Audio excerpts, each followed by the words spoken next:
The mask is a rather strange phenomenon. I have mine here, and I'll just put it on really quickly so you can see. When people see me in my mask, they tend to chuckle because they get the connection.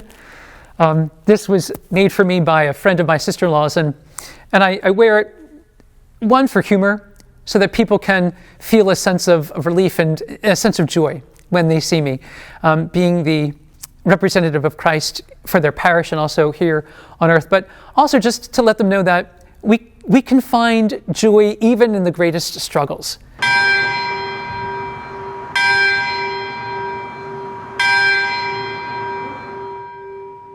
We wear the mask during this pandemic naturally because we want to make sure that everyone's protected. We've been taught that this protects us, and the mask doesn't protect us as much as it protects others. And there's a really great sense of self-gift and denial of self in that respect.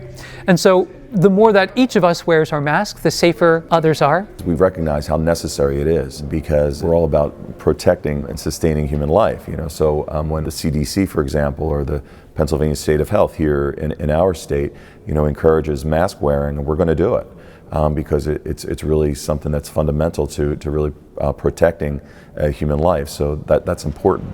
But I think it is something that God is asking us to do right now, to be safe on a very practical and physical level with an abundance of caution.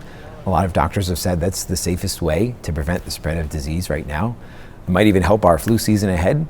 So there's some good practical physical parts to wearing a mask, but I think also just in charity and in that prayerful spirit of uniting even that sacrifice with Jesus on the cross and saying, I'm doing this out of love for my brothers and sisters, my neighbors, to keep them safe and well. And just that physical sacrifice can be a spiritual one too, to say this isn't pleasant, I don't like it, and it's not fun, but it's allowing me to be here, for example, in church, to be fully present to the sacraments in the Eucharist.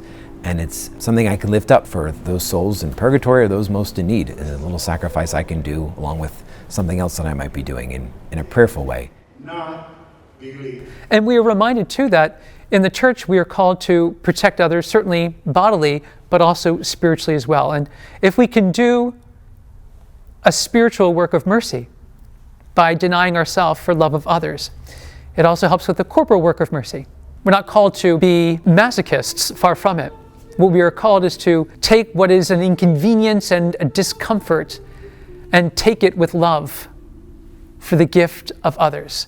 Jesus suffers on the cross for many hours. If I have to wear a mask for at least an hour or even several hours, this is nothing compared to what he suffered on the cross.